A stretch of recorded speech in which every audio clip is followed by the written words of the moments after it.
Hello, this is my audience member, Miss D'Angela.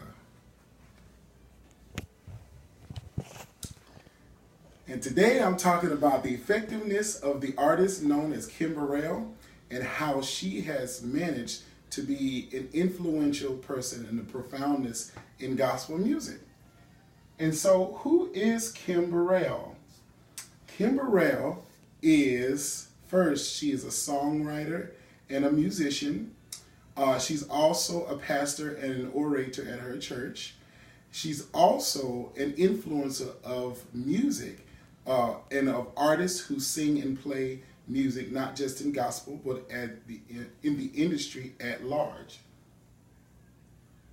Kim Burrell has been an accomplished musician and an artist for 31 years. She started in 1987, and throughout her entire career, she has managed to release only 7 albums. But out of the albums that she's released, she's made hundreds of appearances on many other artists' albums and at large in the industries, which makes her very, very, she definitely gets around in the industry. She definitely presents her artistry to the world through music. She's also managed to make appearances with Harry Connick Jr., Stevie Wonder, and different other people, Pharrell, on a couple of movies. And so these are some of the accomplishments that she has done as an artist. So they're just to introduce who she is.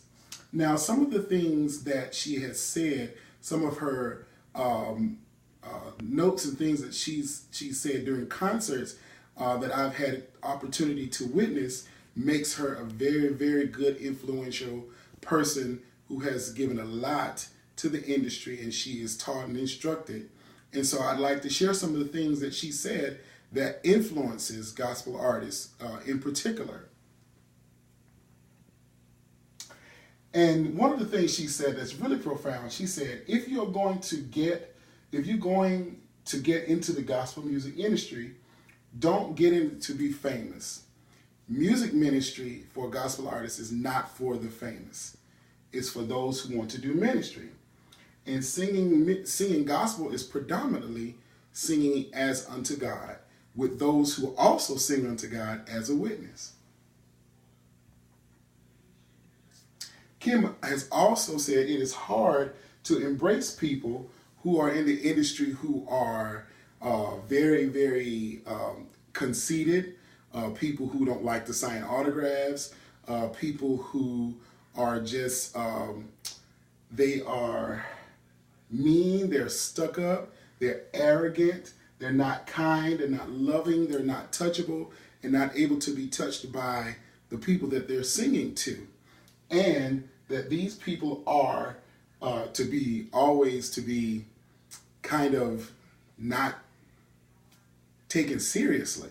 She's also said quite often a lot of the seats are not filled up because people get to see through who those people are.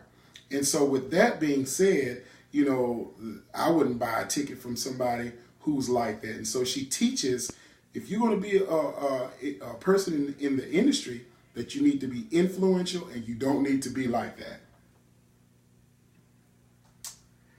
And one of the things that I love that she said is that if you're going to be in the industry, that you need to be a people person. You got to get to know other artists and get to know other people. And if you're an artist, you also get into other artists, get to learn their music, get to know who they are. Otherwise, you're an island. You're not listening to nobody. Nobody's really listening to you, if the truth be told. And with everything that you are and aspire to be in gospel music, always strive to be effective. Not only effective, but be impactful. If your career is not impactful, then what is the purpose that you are in it for? Whether you're singing R&B, singing gospel, or you're singing bluegrass or pop, what is the impact that you're trying to come on with in your genre? So it doesn't just go for gospel music. Your goal should just be to impact the world with your music. So in conclusion, even with some of the things that she's gone through in her life, she has been through some controversial things even in her life and her career. And even in that, those things have not been able to keep her down because of her influence.